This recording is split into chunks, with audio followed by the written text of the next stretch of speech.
ಶಿವ, ಈ ರುದ್ರಾಕ್ಷಿಗಳೆಲ್ಲ ಬಿದ್ದು ಹೋಗೋದ್ರೊಳಗೆ ನಾಗಮಣಿನ ನಾಗಮಂಡಲಕ್ಕೆ ತಗೊಂಡ್ಬರ್ತೀನಿ ಅಂತ ಮಾತು ಕೊಟ್ಟಿದ್ದೀನಿ. ಆದ್ರೆ ನನ್ನ ತಪ್ಪಿತಸ್ತೆ ಅಂತ ಕೂಡ ಹಾಕಿ ಸಾಯಿಸ್ಬೇಕು ಅಂತ ಅನ್ಕೋತಿದ್ದಾರೆ. ಆ ಅಪವಾದದಿಂದ ನನ್ನ ಕಾಪಾಡಿದ್ರೆ ತಲೆ ಬಗ್ಗಿಸ್ಕೊಂಡಿರೋ ನಾನು ತಲೆ ಎದ್ದೆ ಓಡಾಡ್ಬೋದು. ನಾಗಮಣಿ ಎಲ್ಲೇ ಇದ್ರೂ ತಗೊಂಡ್ ಬರ್ತೀನಿ.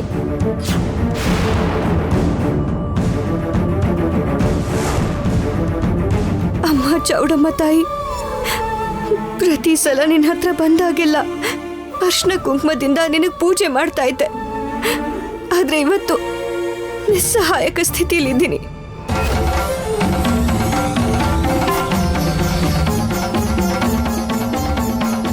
ಬೇಡ್ಕೊಳ್ಳೋದನ್ನ ಬಿಟ್ರೆ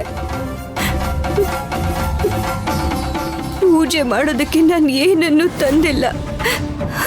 ನನ್ನ ಹತ್ರ ಏನೂ ಇಲ್ಲವೂ ಇಲ್ಲ. ನಿನ್ ಮಗಳ ನೋವನ್ನ ಅರ್ಥ ಮಾಡಿಕೊಂಡು ರಕ್ಷಣೆ ಕೊಡೋ ಜವಾಬ್ದಾರಿ ನಿಂದೆ. ಅದ್ಯಾ ತಾಯಿ ನಿನ್ನ ಕಾಪಾಡ್ತಾಳೆ ಪುಣ್ಯ.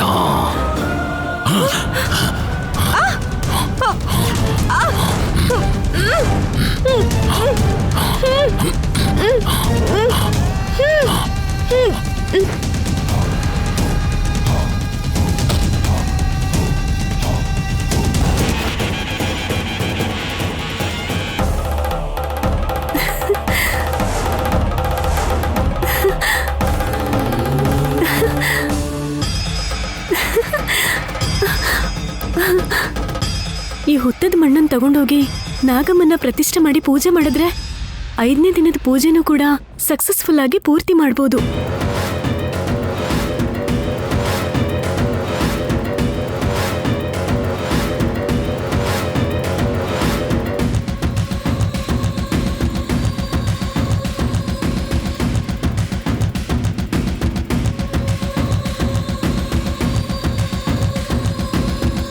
ಬರ್ಣಿಕಾ,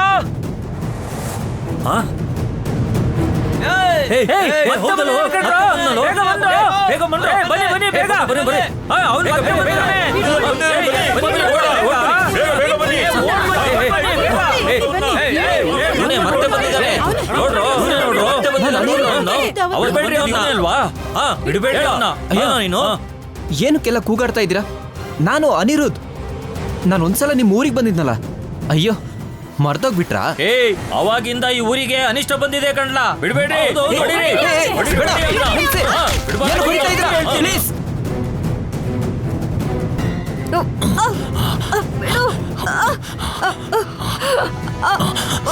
ನೀನ್ ಎಲ್ಲಿ ಓಡೋದ್ರು ನಿನ್ನ ಬಿಡಲ್ಲ ಕಣೆ.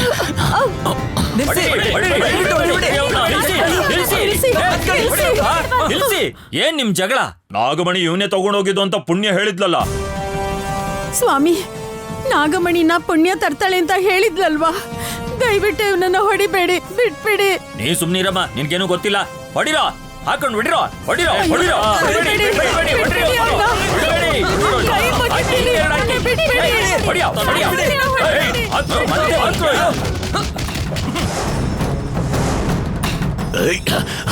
ನಿನ್ನ ಸಾಯಿಸಿದ ಮೇಲೆನೆ ನಿನ್ನ ಬಿಡೋದು.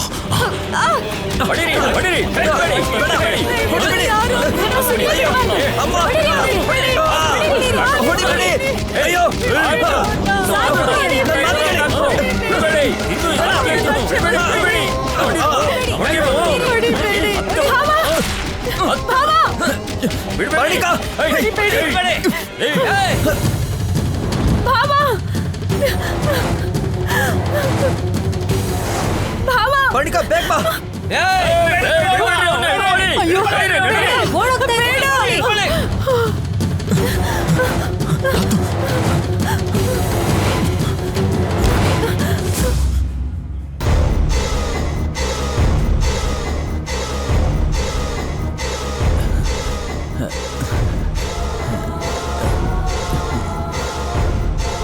ಭಾವ, ಏನಾಯ್ತು ಭಾವ? ಏನಿಲ್ಲ ಏನಿಲ್ಲ, ಬರ್ತೀನಿ.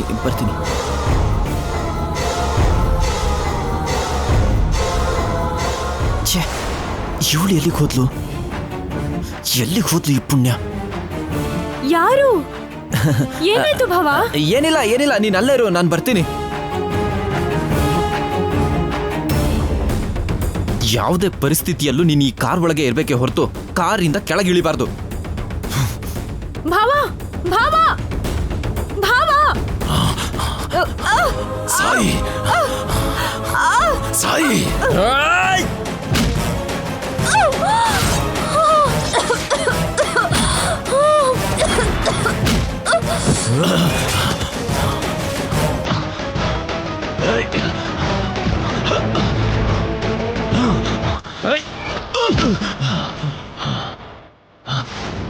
ಅನಿರುದ್ಧ್ ಹೊಡಿ ಅವನ್ಗೆ. ಸಾಯ್ಸು ಸಾಯ್ಸು.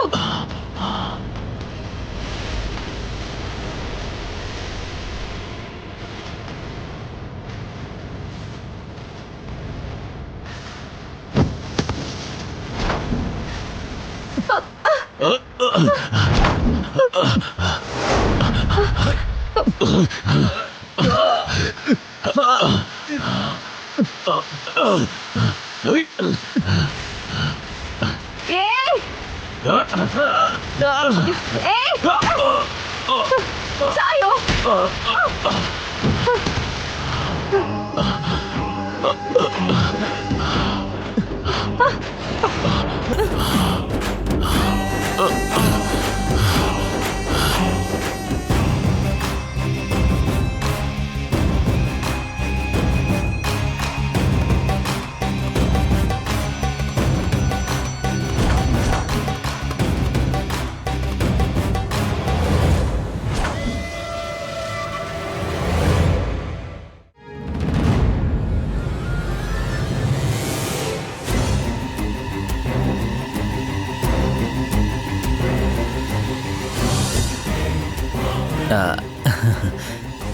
ಹೋಗೋಣ. ಆ ಗಲಾಟೆ ಏನು ಭಾವ?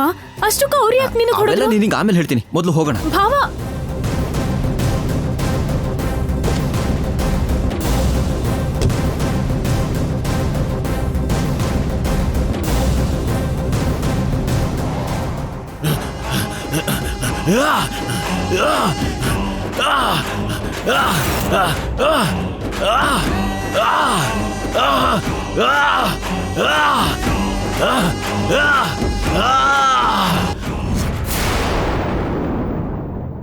ಭಗವಂತ, ಏನಪ್ಪ ಈ ಕಷ್ಟ? ಕಲ್ಲಲ್ಲಿ ಹೊಡೆಯೋದು ಅಂದ್ರೆ ಏನೋ ಹಾವುಗ್ ಹೊಡೆದಾಗೆ. ಅಮ್ಮಮ್ಮ ಪ್ಲೀಸ್ ಸ್ವಲ್ಪ ಸೈಲೆಂಟ್ ಆಗಿರಿ, ನನಗೇನು ಆಗಿಲ್ಲ. ಏನೂ ಆಗಿಲ್ಲ ಅಂತಿದ್ಯಲ್ಲೋ? ಗಾಯ ಚಿಕ್ಕದಾಗಿದ್ರೆ ನಿನ್ ತಲೆಯಿಂದ ರಕ್ತ ಬರ್ತಿತ್ತ ಹೇಳು?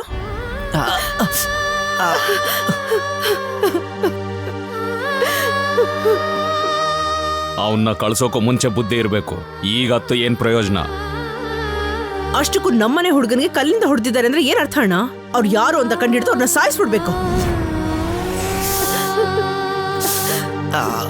ಅಮ್ಮ, ಅನಿರುದ್ಧ್ಗೆ ಯಾರು ಶತ್ರುಗಳು ಕೂಡ ಇಲ್ಲ. ಆದ್ರೆ ಅಮ್ಮ, ಪಟ್ಟಣದಿಂದ ಅವನು ನೇರವಾಗಿ ಮನೆಗೆ ಬರ್ದೆ ಯಾರಿಗೂ ಹೇಳ್ದೆ ಅದೇನೋ ಪರಿಶೋಧನೆ ಅಂತ ನಾಗಮಂಡಲಕ್ಕೆ ಹೋಗಿದ್ದಾನೆ. ನಾಗಜಾತಿಗೆ ಶತ್ರುಗಳಾಗಿರೋ ನಾವು ಇವನಲ್ಲಿ ಕಾಲಿಟ್ರೆ ಇವನಿಂದ ತೊಂದರೆ ಆಗುತ್ತೆ ಅಂತ ಮೂಢನಂಬಿಕೆಯಿಂದ ದಾಳಿ ಮಾಡಿದ್ದಾರೆ. ಅಲ್ಲಿಗೆ ಹೋಗೋಕ್ ಮುಂಚೆ ನಮ್ಗೆ ಹೇಳ್ಬೇಕಲ್ವಾ? ಆ ಊರವ್ರಿಗೆ ನಮ್ಮ ಮೇಲೆ ಯಾವ ದ್ವೇಷನೂ ಇಲ್ಲ ಅಪ್ಪ. ಗೊತ್ತು ಕಣೋ, ಅವ್ರಿಗಿರೋದು ಬರೀ ಆವೇಶ ಮಾತ್ರ. ಅದು ಹೋಗ್ಬೇಕು ಅಂದ್ರೆ ನಾವು ನಾಗಮಣಿನ ಪಡ್ಕೋಬೇಕು.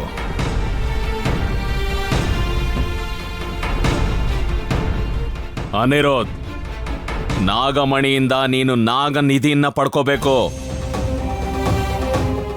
ಬಡತನದಲ್ಲಿ ಒದ್ದಾಡ್ತಿರೋ ಆ ಜನರಿಗೆ ಆಗಾಗ ಸಹಾಯ ಮಾಡ್ತಾನೆ ಇರಬೇಕು.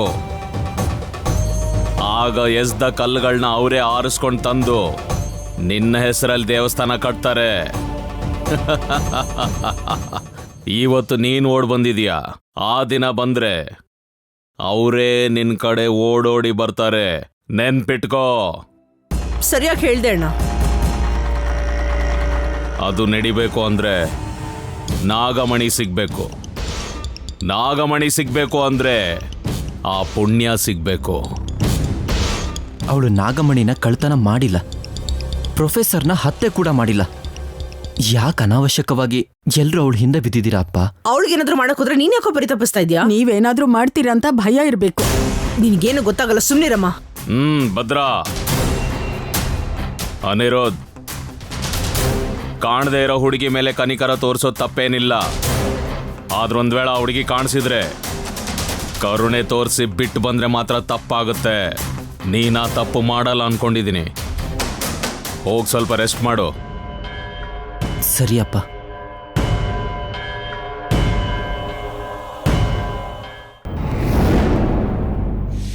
ಬಲಿಯಾಗ್ಬೇಕಾಗಿರೋ ಪುಣ್ಯ ತಪ್ಸ್ಕೊಂಡ್ಬಿಟ್ಲು.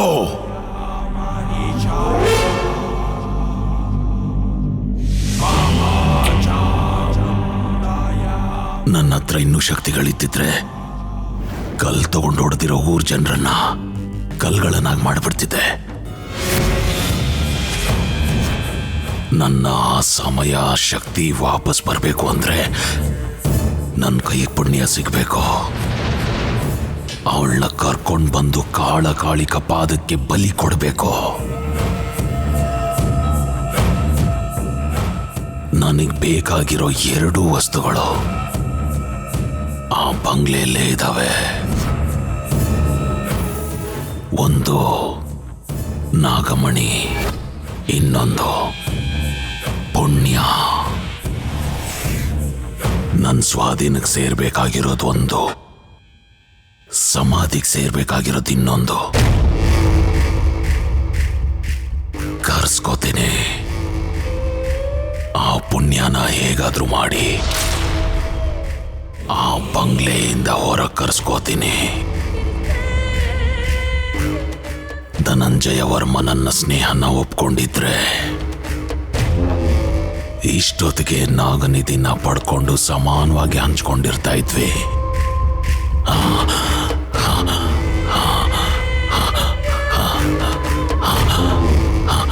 ಆದ್ರೆ ನನ್ನ ತಲೆ ಬೋಳಿಸಿ ನನ್ನ ಹುಚ್ಚನನ್ನಾಗಿ ಮಾಡಿ ಅಲ್ಲಿಂದ ಓಡಿಸಿ ನನ್ನನ್ನ ಕಾಲ್ಕಸ ಮಾಡಿ ಬಿಸಾಗಿದ ವರ್ಮನ್ನ ಕೆಟ್ಟ ಕರ್ಮ ತರ ಸುತ್ಕೋತೀನಿ.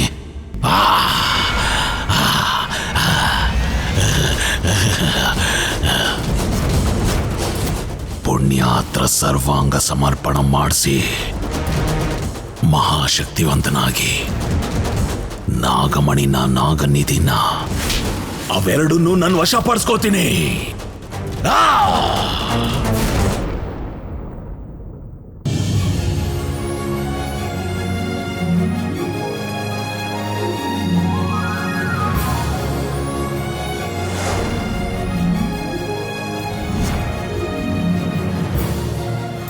ದೃಷ್ಟಿ ಬೀಳೋ ಥರ ಯಾಕೆ ಹಾಗೆ ನೋಡ್ತಿದ್ಯಮ್ಮ? ತಾಯಿ ದೃಷ್ಟಿ ಯಾವತ್ತು ಮಕ್ಳಿಗೆ ಬೀಳಲ್ವೇ? ನಿನಗೆ ಯಾವ ಗಾಳಿ ತಾಕಿದ್ಯೋ ಅಂತ ಅನುಮಾನ ನನಗೆ. ಭದ್ರಾವತಿ, ಅದೇನೇ ಮಾತು? ಇವಳು ಅವತಾರ ನೋಡಿದ್ರೆ ನಾನೇನ್ ಮಾಡ್ದೆ? ತಲೆಗೆ ಸ್ನಾನ ಮಾಡಿದ್ಯಾ? ಹೊಸ ಬಟ್ಟೆ ಹಾಕೊಂಡಿದ್ಯಾ? ನಿನ್ನೆ ಥರ ಇಲ್ವಲ್ಲ ಪರ್ಣಿಕಾ? ಅಮ್ಮ ಚೆನ್ನಾಗ್ ಕಾಣಿಸಿದ್ರು ತಪ್ಪ? ಸುಂದರವಾಗಿರೋ ಹುಡುಗಿಗೆ ದೃಷ್ಟಿ ತೆಗಿಬೇಕು, ಹಾಗೆಲ್ಲ ಮಾತಾಡ್ಬಾರ್ದೆ. ಬೆಳಿಗ್ಗೆ ಎದ್ದ ತಕ್ಷಣ ಹಲ್ಲುಜ್ಜಕ್ಕೆ ಕಷ್ಟಪಡೋ ನನ್ನ ಮಗಳು ಇಷ್ಟು ಚೆನ್ನಾಗಿ ರೆಡಿ ಆಗಿದ್ದಾಳೆ ಅಂದ್ರೆ ನನ್ನ ಕೈಲೇ ನಂಬಕ್ ಆಗ್ತಿಲ್ಲಮ್ಮ. ನೀನೊಬ್ಳೇ ಕಣೆ, ಯಾವಾಗ್ಲೂ ಸಂಶಯದಿಂದ ನೋಡ್ತೀಯಲ್ಲೇ. ಅವಳು ನಮ್ಮ ಮಗಳಾಗಿ 17 ವರ್ಷ ನೋಡಿದ್ಯಲ್ಲ, ಇನ್ಮೇಲೆ ಮದ್ವೆ ಹೆಣ್ಣಾಗ್ ನೋಡು. ಬದಲಾವಣೆನೂ ಕಾಣಿಸತ್ತೆ, ಮತ್ತೆ ಅರ್ಥನೂ ಆಗುತ್ತೆ ಕೂಡ. ಥ್ಯಾಂಕ್ಸ್ ಅಮ್ಮಮ್ಮ, ನೀವು ಒಬ್ರೇ ನನ್ನನ್ನ ಅರ್ಥ ಮಾಡ್ಕೊಂಡಿರೋದು. ಥ್ಯಾಂಕ್ ಯು ಅಮ್ಮಮ್ಮ. ಹಾ,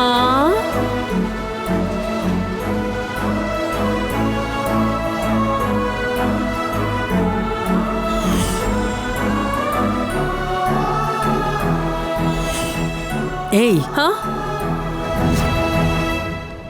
ಬೆಳೆದಿರೋ ಹೆಣ್ಮಕ್ಕಳನ್ನ ಈ ಕಾಲದಲ್ಲಿ ಅವ್ರ ಪಾಡಿಗೆ ಅವ್ರನ್ನ ಬಿಡ್ಬೇಕು. ಅವ್ರ ಇಷ್ಟನ ಅರ್ಥ ಮಾಡ್ಕೊಂಡು ಮುಂದಕ್ಕೆ ಹೋಗ್ಬೇಕು. ಮುಂದಕ್ಕೆ ಹೋಗೋದ್ರಲ್ಲಿ ನನ್ಗೆ ಯಾವ ಅಭ್ಯಂತರನೂ ಇಲ್ಲಮ್ಮ. ವ್ಯವಹಾರ ಇದೆಯಲ್ಲ, ಎಲ್ಲಿಗೆ ಹೋಗ್ಬಿಟ್ಟುತ್ತೋ ಏನೋ ಅನ್ನೋ ಭಯ ನನಗೆ. ಹಾಯ್ ಭಾವ.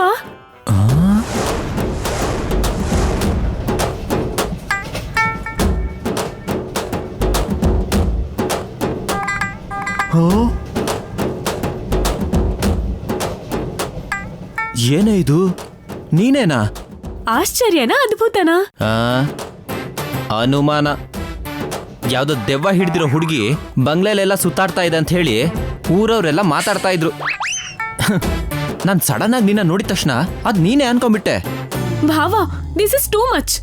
ಅದೆಲ್ಲ ಸರಿ, ಈ ಗೆಟಪ್ ಏನು? ಯಾಕೆ? ನಿಜವಾಗ್ಲೂ ಚೆನ್ನಾಗಿಲ್ವಾ? ಸ್ವಲ್ಪ ಅಭ್ಯಾಸ ಆದ್ರೆ ತುಂಬಾ ಚೆನ್ನಾಗಿರುತ್ತೆ. ಹೀಗೆ ಮೇಂಟೈನ್ ಮಾಡ್ತಾ ಇರೋ, ಆಮೇಲೆ ನೋಡೋಣ.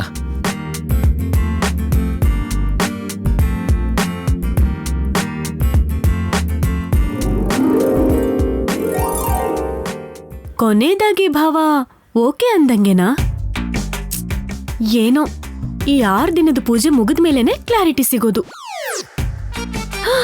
ಅಯ್ಯೋ, ಫಲಹಾರ ರೆಡಿ ಮಾಡ್ಕೊಂಡು 3 ಮುತ್ತೈದರಿಗೆ ಕೊಡ್ಬೇಕು ಅಂತ ಹೇಳಿದ್ದಾರೆ. ಮರ್ತು ಹೋಗ್ಬಿಟ್ಟೆ. ಪರಿಣಿಕಾ, ಇಲ್ಲೇನ್ ಮಾಡ್ತಿದ್ಯಾ? ಏನಿಲ್ಲ ಅತ್ತೆ, ಏನಿಲ್ಲ. ಸರಿ ಬಾ, ತಿಂಡಿ ತಿನ್ನುವಂತೆ. ನನಗ್ ಬೇಡ ಅತ್ತೆ. ಯಾಕೆ? ಅಯ್ಯೋ, ಇವಾಗ ನಾನು ಉಪವಾಸ ಅಂತ ಹೇಳಿದ್ರೆ ಅತ್ತೆಗೆ ಅನುಮಾನ ಬಂದ್ಬಿಡುತ್ತೆ. ಅದಾದ್ಮೇಲೆ ಅಮ್ಮನೂ ಬರ್ತಾಳೆ. ಯಾಕೆ ಏನು ಅಂತ ಪ್ರಶ್ನೆ ಕೇಳ್ತಾಳೆ. ನನ್ ಜೀವ ತಿಂತಾಳೆ. ಏನ್ ಪರಿಣಿಕಾ, ಯಾಕೆ ಅಂತ ಕೇಳಿದ್ರೆ ಹೇಳ್ತಿಲ್ವಲ್ಲ? ಅದು ಹಸ್ವಿಲ್ಲ ಅಂತ ಹಾಗೆ ಹೇಳ್ದೆ ಅತ್ತೆ. ನೀನು ಹಾಗೆ ಅಂತೀಯ. ತಿಂದೆ ಹೋದ್ರೆ ನಿಮ್ ಮಾವ ನನಗ್ ಬೈತಾರೆ. ಹೋಗ್ಲಿ, ನಿನಗೇನ್ ಬೇಕು ಹೇಳು, ನಾನ್ ಮಾಡ್ಕೊಡ್ತೀನಿ. ನಾನ್ ಮಾಡ್ಕೋತೀನಿ. ಹಾಗನ್ಬೇಕು ನೀನು. ಇನ್ಯಾವತ್ತೂ ಹಸ್ವಿಲ್ಲ ಅಂತ ಹೇಳ್ಬೇಡ, ಅರ್ಥ ಆಯ್ತಾ? ಸರಿ ಅತ್ತೆ.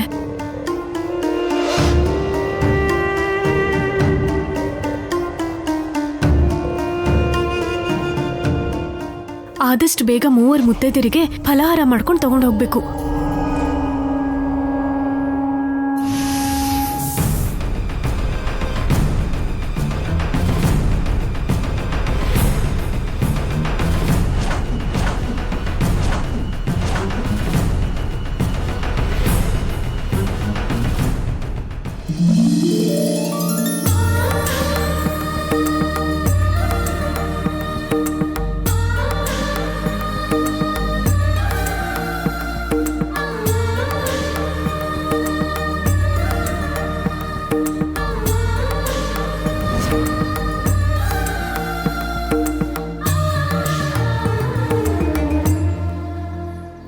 ಕಣಿಯಮ್ಮ, ಕಣಿಯಮ್ಮ,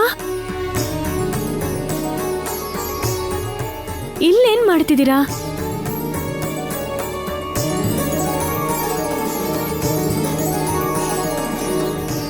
ಎಲ್ರಿಗೂ ಅಮ್ಮ. ರೇಣುಕಮ್ಮ ಮನಸ್ಸಲ್ಲೇ ಮಾತಾಡ್ತಾ ಇದ್ದಾಳವ್ವಾ.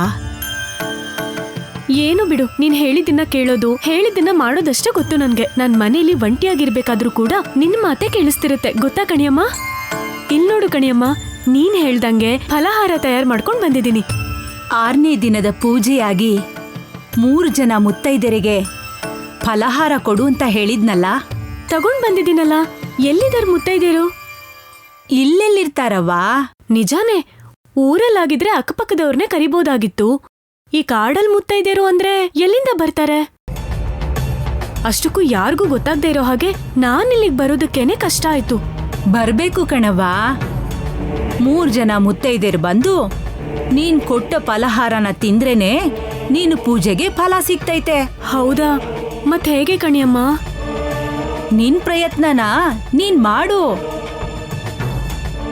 ಸರಿ, ಹೇಳಿದ್ಯಾ ಅಲ್ವಾ, ಹಾಗೆ ಮಾಡ್ತೀನಿ.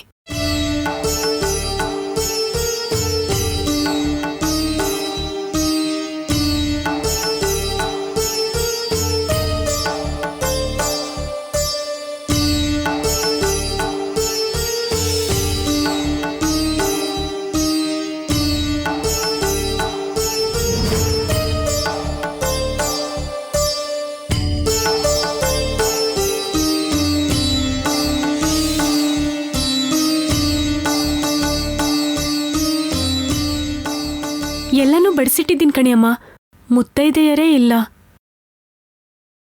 ಅಮ್ಮನ್ನ ಬೇಡ್ಕೋ, 3 ಜನ ಮುತ್ತೈದೆಯರನ್ನ ಕಳ್ಸು ಅನ್ನು. ಖಂಡಿತ ಬರ್ತಾರೆ.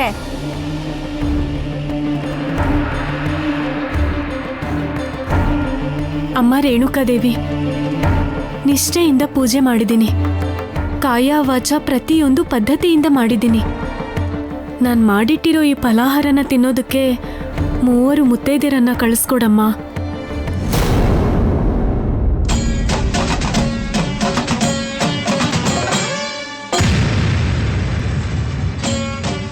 ನಾಗಗಳೇ, ನೀವೇ ಮುತ್ತೈದೆ ರೂಪದಲ್ಲಿ ಬಂದು ಆ ರೇಣುಕಮ್ಮನ ಕೃಪೆಗೆ ಪಾತ್ರರಾಗಿ.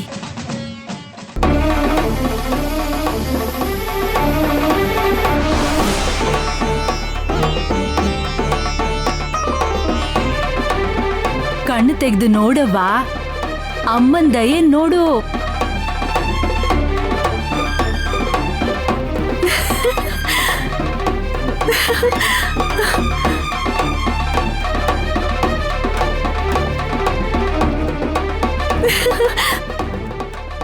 ಬನ್ನಿ ಬನ್ನಿ.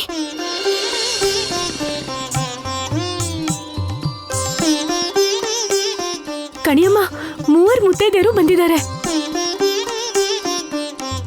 ರೇಣುಕಮ್ಮ ದೇವಿ ನನ್ ಕೋರಿಕೆನ ಈಡೇರಿಸಿದಾಳೆ. ಬನ್ನಿ ಬನ್ನಿ, ಇಲ್ಲಿ ಕೂತ್ಕೊಳ್ಳಿ. ಈ ಫಲಾಹಾರನ ತೃಪ್ತಿಯಾಗಿ ತಿಂದು ನನಗೆ ಆಶೀರ್ವಾದ ಮಾಡಿ.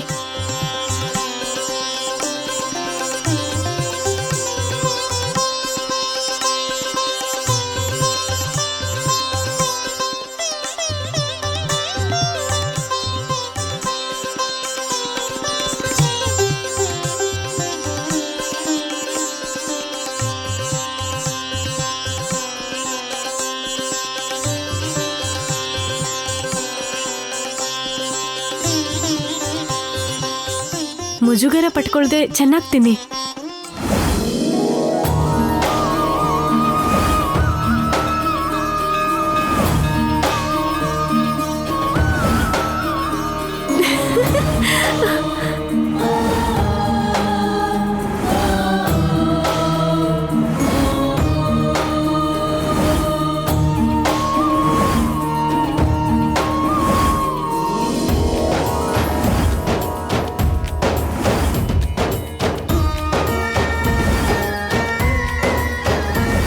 ನನಗೆ ಆಶೀರ್ವಾದ ಮಾಡಿ. ಚಿರಂಜೀವಿ ಸುಖಿ ಭವ.